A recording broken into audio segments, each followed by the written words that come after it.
നമസ്തേ. ഒരു പകൽ അരമണിക്കൂർ സ്വാഗതം ടോപ്പ് 7 ആദ്യം നമുക്ക് പ്രധാന തലക്കെട്ടുകളൊക്കെ നോക്കാം.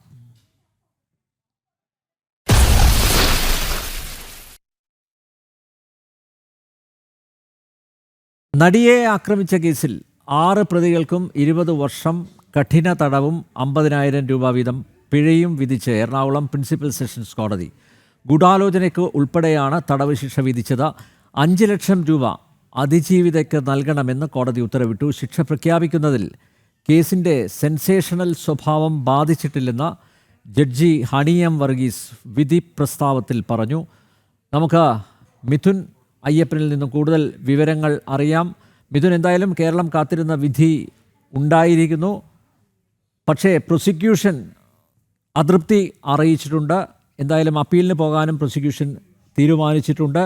ഈ കോടതി വിധി പ്രസ്താവത്തോട് പ്രതികൾ എങ്ങനെയാണ് പ്രതികരിച്ചത്? അവരെ കോടതിയിൽ നിന്ന് പുറത്ത് ഇറക്കിയ സമയത്ത് മാധ്യമങ്ങളോട് എന്തെങ്കിലും പറഞ്ഞോ?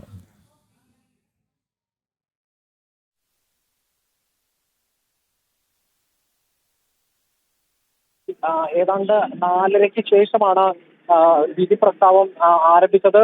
ഇപ്പോൾ സമയം 7 മണി കഴിഞ്ഞിരിക്കുന്നു. പ്രതികൾ ഇപ്പോഴും കോടതിക്കകത്ത് തന്നെ തുടരുകയാണ്. നടപടിക്രമങ്ങളുടെ ഭാഗമായി അവർ ഇപ്പോഴും കോടതിക്കകത്ത് തന്നെ തുടരുന്നു. അല്പസമയത്തിനകം തന്നെ അവരെ പുറത്തിറക്കുമെന്ന് തന്നെയാണ് കരുതുന്നത്. വിധി പ്രസ്താവം സംബന്ധിച്ച വലിയ അതൃപ്തി പ്രോസിക്യൂഷനുണ്ട്. പ്രോസിക്യൂഷൻ ആദ്യഘട്ടം മുതൽ തന്നെ വാദിച്ചതും ഇന്ന് വിധിമേലുള്ള ശിക്ഷാവിധിമേലുള്ള വാദത്തിലും എല്ലാം ഉന്നയിച്ചിരുന്നത് മുഴുവൻ പ്രതികൾക്കും, അതായത് 1 മുതൽ 6 വരെയുള്ള മുഴുവൻ പ്രതികൾക്കും ഏറ്റവും വലിയ ശിക്ഷയായിട്ടുള്ള ജീവപര്യന്തം കൊടുക്കണമെന്നുള്ള ആവശ്യമായിരുന്നു മുന്നോട്ട് വെച്ചിരുന്നത്. പക്ഷേ എല്ലാ പ്രതികൾക്കും അങ്ങനെ കാണാനാകില്ല എന്നും ബലാത്സംഗം നടത്തിയത് പൾസർസുനി മാത്രമാണ്. അതുകൊണ്ട് തന്നെ മറ്റുള്ളവരെല്ലാം കൂട്ടബലാത്സംഗത്തിന്റെ വകുപ്പിൽ പെടുമെങ്കിലും അവർ ബലാത്സംഗം നടത്തിയിട്ടില്ല. അതുകൊണ്ട് തന്നെ ഓരോ പ്രതികൾക്കും അവർ ചെയ്ത കുറ്റത്തിന് അനുസൃതമായിട്ടുള്ള ഓരോ പ്രതികളെയും വ്യത്യസ്തമായി കണ്ട് വ്യത്യസ്തമായിട്ടുള്ള വിധിയിലേക്ക് മാത്രമേ പോകാൻ കഴിയുള്ളൂ എന്നായിരുന്നു കോടതി ശിക്ഷാവിധിയുടെ വാദം നടക്കുമ്പോൾ പറഞ്ഞിരുന്നത്. പക്ഷേ ശിക്ഷാവിധിയെങ്കിലും ജീവപര്യന്തം കൊടുക്കുമെന്ന് പ്രതീക്ഷിച്ചിരുന്നു പ്രോസിക്യൂഷൻ. പക്ഷേ അതുണ്ടായില്ല. എല്ലാ പ്രതികൾക്കും 20 വർഷം തുല്യമായി ശിക്ഷ വിധിച്ചുകൊണ്ടുള്ള ഒരു വിധിയാണ് ഇപ്പോൾ കോടതിയുടെ ഭാഗത്തുനിന്ന് ഉണ്ടായിരിക്കുന്നത്. അത് ബലാത്സംഗവും അതുപോലെ തന്നെ ബലാത്സംഗ കുറ്റത്തിനാണ് 20 വർഷം തടവ് ശിക്ഷ വിധിച്ചിരിക്കുന്നത്, കഠിന തടവ് വിധിച്ചിരിക്കുന്നത്. ഒപ്പം തന്നെ 10 വർഷം തട്ടിക്കൊണ്ടുപോകലിനെ ശിക്ഷ പ്രഖ്യാപിച്ചിട്ടുണ്ട്. ഒപ്പം തന്നെ പൾസർസന്ധിക്ക് മാത്രമായി 3 വർഷം തടവ് വേറെ അധികമായും വിധിച്ചിട്ടുണ്ട്. അത് അശ്ലീല ചിത്രങ്ങൾ പകർത്തിയതിനും പ്രചരിപ്പിച്ചതിനുമാണ്. ഇത്തരത്തിൽ പക്ഷേ വ്യത്യസ്തമായി ശിക്ഷ വിധിച്ചിട്ടുണ്ടെങ്കിലും എല്ലാ ശിക്ഷയും ഒന്നിച്ച് അനുഭവിച്ചാൽ മതിയാകും. അതായത് ഏറ്റവും കുറഞ്ഞത് 20 വർഷം ശിക്ഷയാണ് ഇവർക്ക് വിധിച്ചിട്ടുള്ളത്. പക്ഷേ അതിലും വിചാരണ കാലയളവിൽ അനുഭവിച്ച ജയിലിൽ കിടന്നത് അത് ശിക്ഷയായി പരിഗണിച്ചുകൊണ്ട് അത് കുറച്ചുള്ള അനുഭവിച്ചാൽ മതിയാകും. അതായത് ഏതാണ്ട് 15 വർഷത്തോളം അല്ലെങ്കിൽ 14.5 വർഷത്തോളം ശിക്ഷ ഇവർക്ക് അനുഭവിച്ചാൽ ഇനി മതിയാകും എന്നുള്ളതാണ് ഇപ്പോഴത്തെ അവസ്ഥ. ഒപ്പം തന്നെ 50,000 രൂപ അതിജീവിതയ്ക്ക് നൽകണമെന്നും പറഞ്ഞിരിക്കുന്നു. മറ്റ് വകുപ്പുകൾക്കായി അധിക പിഴയും ചുമത്തിയിട്ടുണ്ട്. ഇത്തരത്തിലാണ് വിധി ന്യായം മുന്നോട്ട് പോകുന്നത്. വലിയ രീതിയിൽ പ്രതിഷേധം ഇതിനെതിരെ പ്രോസിക്യൂഷൻ മുന്നോട്ട് വെച്ച് കഴിഞ്ഞു. അതുപോലെ തന്നെ ഇവയുടെ അഭിഭാഷകരടക്കം ഇത്തരത്തിൽ ആണ് പറഞ്ഞിരിക്കുന്നത്. ഒരു തരത്തിലും മിഥുൻ, സാധാരണ ജീവപര്യന്തം തടവ് എന്ന് പറയുമ്പോൾ അവസാനം വരെയാണ്. പക്ഷേ നോക്കൂ, കേരളത്തിൽ ജീവപര്യന്തം തടവിന് ശിക്ഷിക്കപ്പെട്ടവരൊക്കെ 12 വർഷം കഴിയുമ്പോൾ അല്ലെങ്കിൽ പരമാവധി 14 വർഷം ശിക്ഷ അനുഭവിച്ചു കഴിയുമ്പോൾ പുറത്ത് ഇറങ്ങുകയാണ് പതിവ്. ഏത് കുറ്റകൃത്യമാണെങ്കിലും നോക്കിയാൽ മതി. പലപ്പോഴും മാധ്യമപ്രവർത്തകർ അതൊന്നും പരിശോധിക്കാറില്ല. പക്ഷേ എങ്കിലും അതിൻ്റെ ഒരു പൊതു സ്വഭാവം അങ്ങനെയാണ്. അവിടെ 20 വർഷം എന്ന് പറയുമ്പോൾ നോക്കൂ, പൾസർ സുനി, ഈ കേസിലെ മുഖ്യപ്രതി പൾസർ സുനി ഇപ്പോൾ 14 വർഷം തടവ് ശിക്ഷ അനുഭവിക്കേണ്ടി വരും. മറ്റ് പ്രതികളും 15 വർഷത്തിലധികം തടവ് ശിക്ഷ അനുഭവിക്കേണ്ടി വരും. അവർക്ക് മേൽക്കോടതിയെ സമീപിക്കാം, അപ്പീൽ കൊടുക്കാം. പക്ഷേ എങ്കിലും ഈ 20 വർഷം തടവ് മാത്രമായി പോയി, ജീവപര്യന്തം തടവായില്ല എന്ന് പ്രോസിക്യൂഷൻ പറയുന്നതിൽ എന്തർത്ഥമാണുള്ളത്? അത്തരത്തിൽ ജീവപര്യന്തം ശിക്ഷിച്ചിട്ടുണ്ടെങ്കിലും ആ പ്രതികൾ നേരത്തെ അനിൽ നമ്പ്യാർ സൂചിപ്പിച്ചതുപോലെ തന്നെ 12 വർഷം അല്ലെങ്കിൽ 14 വർഷം കഴിയുമ്പോഴേക്കും പുറത്തിറങ്ങുന്ന ഒരു സ്ഥിതിവിശേഷമുണ്ട്. അത് തീർച്ചയായിട്ടും ഇപ്പോൾ നിലവിലുള്ള നിയമത്തിന്റെ പിൻബലത്തിൽ സർക്കാരിന്റെ ഗവർണറുടെ അടക്കമുള്ള പ്രത്യേക അധികാരത്തിന്റെ ഫലമായി അവരുടെ ശിക്ഷ വെട്ടിച്ചുരുക്കി പുറത്തിറക്കുകയാണ് പതിവ്. പക്ഷേ ഈ ഘട്ടത്തിൽ ആ ഒരു ആസ്പെക്റ്റിൽ നോക്കുകയാണെങ്കിൽ ഒരു പക്ഷേ 20 വർഷം എന്ന് പറയുന്നത് ഒരുപക്ഷെ 20 വർഷം എന്നുള്ള ശിക്ഷയായി തന്നെ തുടർന്നിരിക്കാം. പക്ഷേ എങ്കിൽ പോലും പിന്നീടുള്ള സാധ്യത എന്ന് പറയുന്നത് ഇനിയിപ്പോൾ അപ്പീലിലേക്ക് പോകുമ്പോൾ ഒരുപക്ഷെ ഈ ശിക്ഷ കാലയളവിൽ കുറവ് വരുത്താനുള്ളൊരു സാധ്യത കൂടിയുണ്ട്. പ്രത്യേകിച്ച് പൾസർ സുനി ഒഴികെയുള്ള മറ്റ് പ്രതികൾക്കെങ്കിലും അത്തരത്തിലുള്ള ഒരു ഇളവ് ലഭിക്കാനുള്ള ഒരു സാധ്യത ഉണ്ട് എന്നുള്ളതാണ്. കാരണം ഇപ്പോഴത്തെ ഈ കീഴ്ക്കോടതി വിധിയിൽ തന്നെ പറഞ്ഞിട്ടുണ്ട്, അല്ലെങ്കിൽ വിധി പ്രസ്താവിച്ച സമയത്ത് ജഡ്ജി തന്നെ അഭിപ്രായപ്പെട്ടിട്ടുണ്ട്, എല്ലാ പ്രതികളും ബലാത്സംഗം ചെയ്തിട്ടില്ല. ബലാത്സംഗം ചെയ്തിട്ടുള്ളത് പൾസർ സുനി മാത്രമാണ്. മറ്റുള്ളവർ ബലാത്സംഗത്തിന് വേണ്ടി അവസരമൊരുക്കി അല്ലെങ്കിൽ അതിനുവേണ്ടി കൂട്ടുനിന്നു എന്നുള്ളതാണ്. അതുകൊണ്ടാണ് കൂട്ടുബലാത്സംഗം വകുപ്പ് അവർക്ക് ചുമത്തേണ്ടി വന്നത് എന്നുള്ളതാണ് പറഞ്ഞിട്ടുള്ളത്. പക്ഷേ എന്നിരുന്നാൽ പോലും വിധി പ്രസ്താവത്തിൽ ശിക്ഷാവിധിയിൽ ഇരുവർക്കും 20 വർഷം തന്നെ വിധിച്ചിട്ടുണ്ട്. ഒരു പക്ഷേ അപ്പീലിലേക്ക് പോവുകയാണെങ്കിൽ മറ്റു പ്രതികൾക്ക് ആശ്വാസമായി അത്തരത്തിൽ വിധിയുടെ കാലയളവ് കുറയാനുള്ള സാധ്യതയെല്ലാമാണ് കാണാനുള്ളത്. പക്ഷേ പ്രോസിക്യൂഷനെ സംബന്ധിച്ചോളം അതിജീവിതയുടെ അഭിഭാഷകരെ എല്ലാം സംബന്ധിച്ചോളം അവർക്ക് മുഴുവൻ പ്രതികൾക്കും ജീവപര്യന്തം എന്നുള്ള പ്രഖ്യാപനത്തിൽ നിന്ന് മാറി ഏറ്റവും കുറഞ്ഞ ശിക്ഷയാണ് ഇപ്പോൾ വിധിച്ചിരിക്കുന്നത് എന്നുള്ള വിമർശനമാണ് അവർ ഉന്നയിക്കുന്നത്. അനിൽ, നടിയെ ആക്രമിച്ച കേസിൽ 6 പ്രതികൾക്കും 20 വർഷം കഠിന തടവും 50,000 രൂപ വീതം പിഴയും വിധിച്ചിരിക്കുന്നു എറണാകുളം പ്രിൻസിപ്പൽ സെഷൻസ് കോടതി.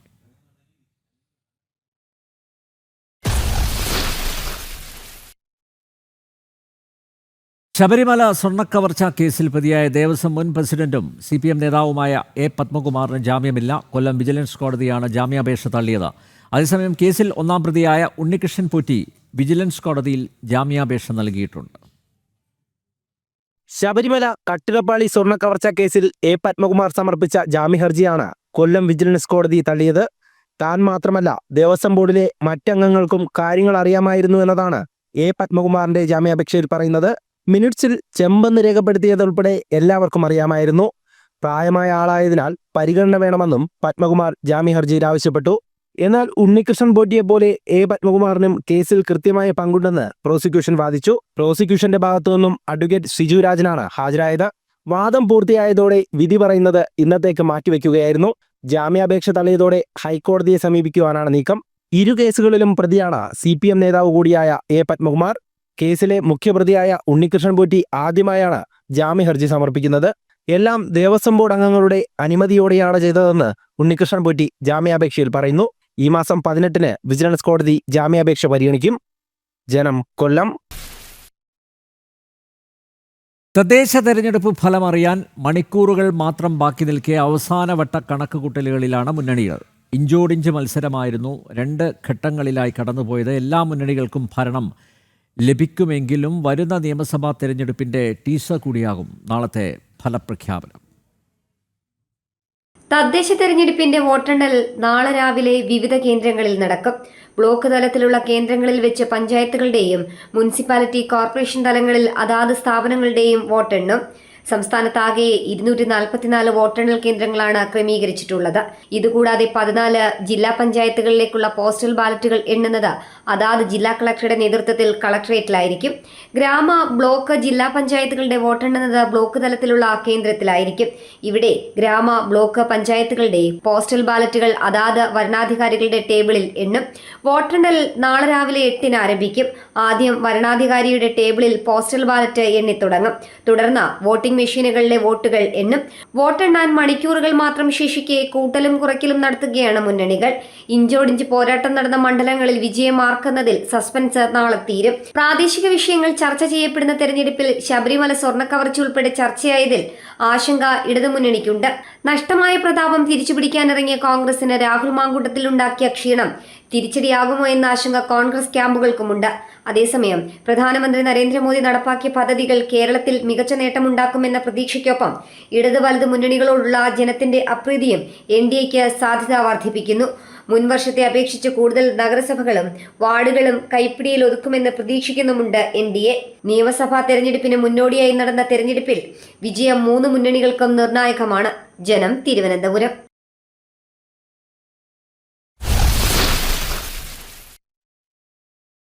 രാഹുൽ മാങ്കൂട്ടത്തിനെതിരായ ലൈംഗിക അതിക്രമ കേസുകളിൽ ഇനി ഏകീകൃത അന്വേഷണം. 2 ലൈംഗിക പീഡന കേസുകളും AIG ജി പൂങ്കുഴലിയുടെ നേതൃത്വത്തിലുള്ള സംഘം അന്വേഷിക്കും. കൊല്ലം ക്രൈംബ്രാഞ്ച് DYSP ഷാനിയാണ് അന്വേഷണ ഉദ്യോഗസ്ഥ. ആദ്യ കേസ് അന്വേഷിച്ചിരുന്ന സിറ്റി പോലീസ് കമ്മീഷണറുടെ സംഘത്തിന് രാഹുലിനെ കണ്ടെത്താൻ സാധിക്കാത്തതിൽ വിമർശനം ഉയർന്നിരുന്നു. രാഹുൽ മാങ്കൂട്ടത്തിനെതിരായ ആദ്യ ബലാത്സംഗ കേസും ക്രൈംബ്രാഞ്ചിന് കൈമാറി. രണ്ടാമത്തെ ലൈംഗിക പീഡന കേസ് അന്വേഷിക്കുന്ന AIG ജി പൂങ്കുഴലിയുടെ നേതൃത്വത്തിലുള്ള പ്രത്യേക സംഘമാകും ഇനി മുതൽ ആദ്യ കേസും അന്വേഷിക്കുക. തിരുവനന്തപുരം സിറ്റി പോലീസ് കമ്മീഷണറുടെ നേതൃത്വത്തിലുള്ള സംഘമാണ് ആദ്യ കേസ് അന്വേഷിച്ചിരുന്നത്. എന്നാൽ കേസെടുത്ത് ദിവസങ്ങൾ കഴിഞ്ഞിട്ടും രാഹുലിനെ പിടികൂടാൻ അന്വേഷണ സംഘത്തിന് സാധിച്ചില്ല. ഇത് സർക്കാരിനും തിരിച്ചടിയായി. ഒളിവിടങ്ങൾ കേന്ദ്രീകരിച്ചുള്ള അന്വേഷണ സംഘത്തിന്റെ നീക്കങ്ങൾ ചോരുന്നുവെന്ന ആക്ഷേപവും ശക്തമായിരുന്നു. അന്വേഷണ സംഘത്തിലുള്ളവർ തന്നെ ഈ വിവരങ്ങൾ രാഹുലിന് ചോർത്തി നൽകിയെന്നാണ് വിമർശനം. ഈ സാഹചര്യത്തിലാണ് കേസിന്റെ രഹസ്യ സ്വഭാവം നിലനിർത്തുന്നതിനായി ഇരു കേസുകളുടെയും അന്വേഷണം ഒരു സംഘത്തെ തന്നെ ഏൽപ്പിക്കുന്നത്. ഒളിവ് ജീവിതം അവസാനിപ്പിച്ച് കേരളത്തിലെത്തിയ രാഹുലിന്റെ തുടർ നീക്കങ്ങളും അന്വേഷണ സംഘം നിരീക്ഷിക്കുന്നുണ്ട്. അതേസമയം ഒളിവ് ജീവിതം അവസാനിപ്പിച്ചെത്തിയ രാഹുൽ അഭിഭാഷകരുമായി ചർച്ച നടത്തി. വടക്കം പരവൂരിലെ അഡ്വക്കേറ്റ് രാജീവിന്റെ വീട്ടിലെത്തിയായിരുന്നു ചർച്ച. ഹൈക്കോടതിയിലെ മുൻകൂർ ജാമ്യാപേക്ഷയുമായി ബന്ധപ്പെട്ട് ഹാജരാകുന്നതിന് മുന്നോടിയായിരുന്നു അഭിഭാഷകനുമായി കൂടിക്കാഴ്ച നടത്തിയത്. ജനം, തിരുവനന്തപുരം.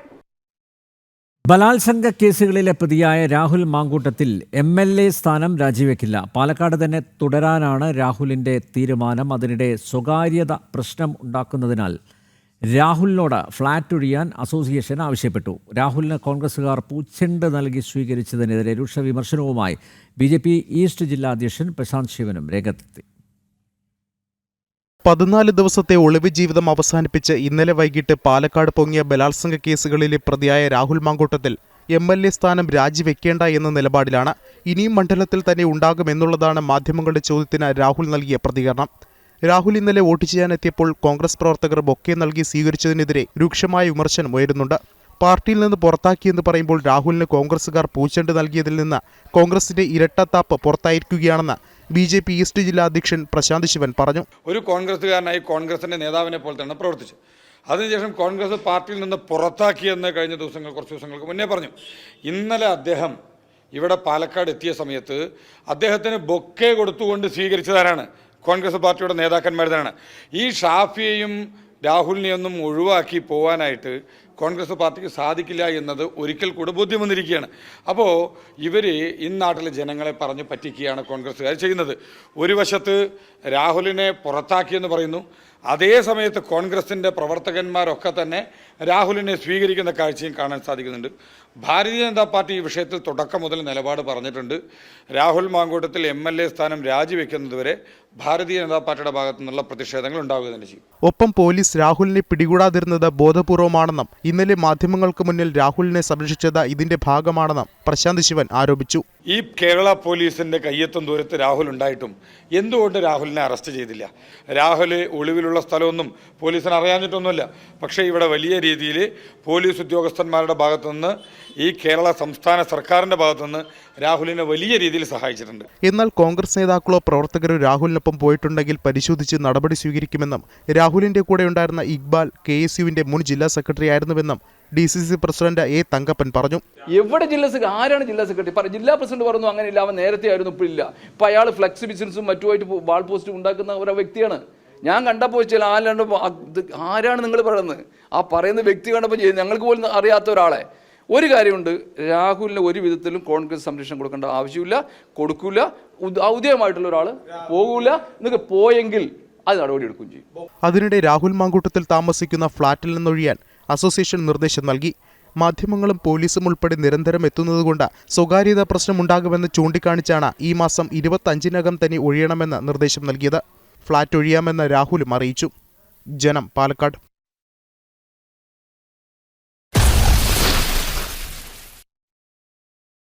ഇൻഡിഗോ സർവീസ് പ്രതിസന്ധി പരിശോധിക്കുന്ന വിദഗ്ധ സമിതി ഉടൻ വ്യോമയാന മന്ത്രാലയത്തിന് റിപ്പോർട്ട് സമർപ്പിക്കും.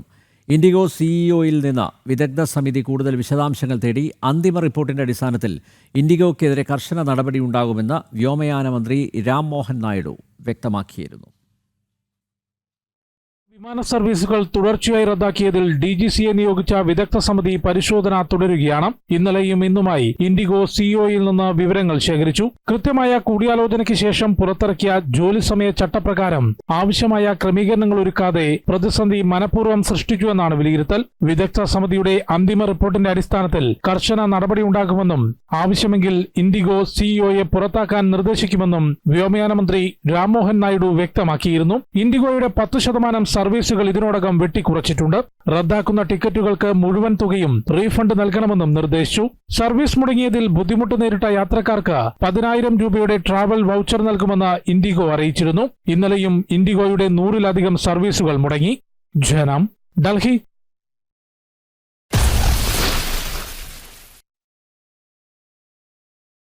കൊച്ചിയിലേക്ക് പോകാം. നടി ആക്രമിക്കപ്പെട്ട കേസിലെ പ്രതികളെ കോടതിയിൽ നിന്ന് പുറത്തേക്ക് കൊണ്ടുവരുന്നു. 6 പ്രതികൾക്ക് 20 വർഷം വീതം കഠിന തടവും പിഴശിക്ഷയുമാണ് വിധിച്ചത്. 6 പ്രതികളെയും എറണാകുളം പ്രിൻസിപ്പൽ സെഷൻസ് കോടതിയിൽ നിന്ന് പുറത്തേക്ക് കൊണ്ടുവരുന്നു. തത്സമയ ദൃശ്യങ്ങളാണ് പ്രേക്ഷകർ കാണുന്നത്. പൾസർ സുനി ഉൾപ്പെടെയുള്ള പ്രതികളെ പോലീസ് വാഹനത്തിൽ കയറ്റുകയാണ്. വിയു സെൻട്രൽ ജയിലിലേക്കാണ് പ്രതികളെ കൊണ്ടുപോകുന്നത്. മിഥുൻ അയ്യപ്പൻ ചേരുന്നു. മിഥുൻ, നടി ആക്രമിക്കപ്പെട്ട കേസിലെ 6 പ്രതികളെയും എറണാകുളം പ്രിൻസിപ്പൽ സെഷൻസ് കോടതിയിൽ നിന്നും പോലീസ് വാഹനത്തിലേക്ക് കയറ്റിയിരിക്കുന്നു. ഈ വാഹനം അല്പസമയത്തിനകം വിയു സെൻട്രൽ ജയിലിലേക്ക് നീങ്ങും. 20 വർഷം വീതം കഠിന തടവും പിഴശിക്ഷയുമാണ് പ്രതികൾക്ക് വിധിച്ചത്.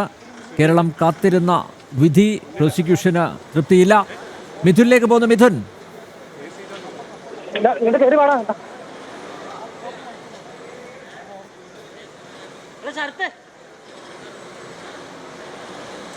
മിഥുൻ, പ്രതി മണികണ്ഠനാണെന്ന് തോന്നുന്നു. മാധ്യമങ്ങളോടാണോ സംസാരിക്കുന്നത് അതോ ബന്ധുക്കളോടാണോ സംസാരിക്കുന്നത്? വ്യക്തമല്ല. ദൃശ്യങ്ങളിൽ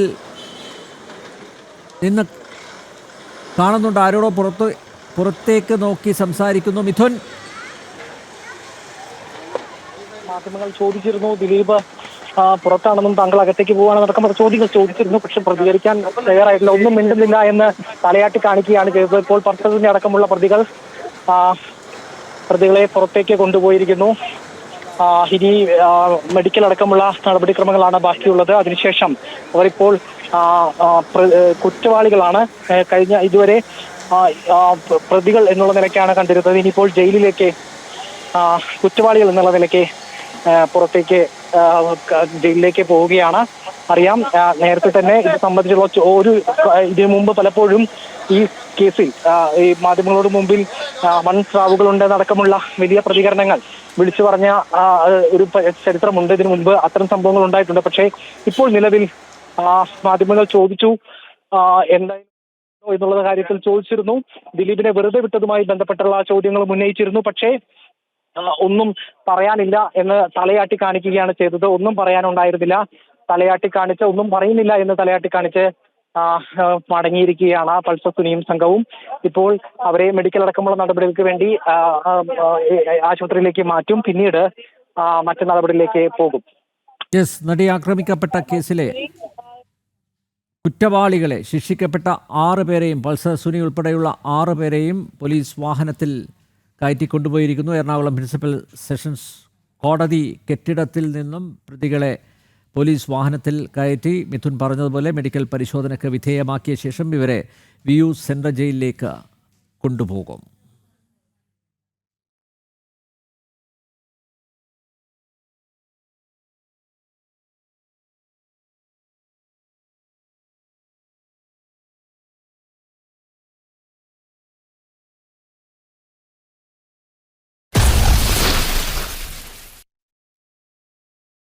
US സമാധാന നിർദ്ദേശങ്ങളിൽ നിർണായക ഘടകങ്ങൾ അംഗീകരിക്കാതെ യുക്രൈൻ.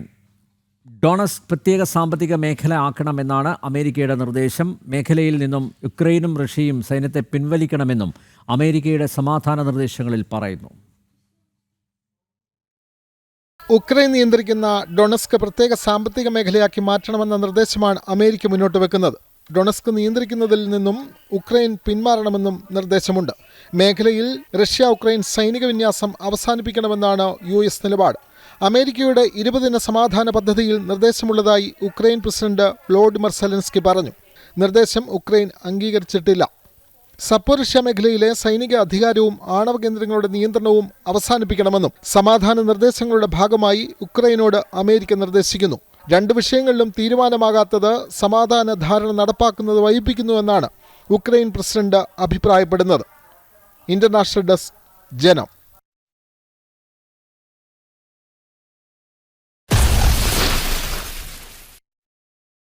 ചരിത്രപ്രസിദ്ധമായ വൈക്കത്തഷ്ടമി ദിനത്തിൽ വൈക്കത്തപ്പനെ തൊഴുത് അനുഗ്രഹം വാങ്ങി പതിനായിരങ്ങൾ. പുലർച്ചെ 4:30 ആരംഭിച്ച അഷ്ടമി ദർശനം ഉച്ചയ്ക്ക് ശേഷവും നീണ്ടു. സർവാഭരണ വിഭൂഷിതനായ ഭഗവാനെ ഒരു നോക്ക് കാണാൻ കഴിഞ്ഞതിൻ്റെ ആത്മനിർവൃതിയിലാണ് ഭക്തസഹസ്രങ്ങൾ. ഈ വാർത്തയോടെ ടോപ്പ് 7 at 7 ഇവിടെ പൂർണ്ണമാകുന്നു. അല്പസമയത്തിനകം ജനം ഡിബേറ്റുമായി കൃഷ്ണരാജ് ചേരും. നന്ദി, നമസ്തേ. എല്ലായിടങ്ങളിലും പഞ്ചാക്ഷരി മന്ത്രമുഖരിതമായ അന്തരീക്ഷം. ഭക്തിയുടെ പാരമ്യത്തിലാണ് വൈക്കം മഹാദേവ ക്ഷേത്രത്തിലെ അഷ്ടമി ദർശനം നടക്കുന്നത്.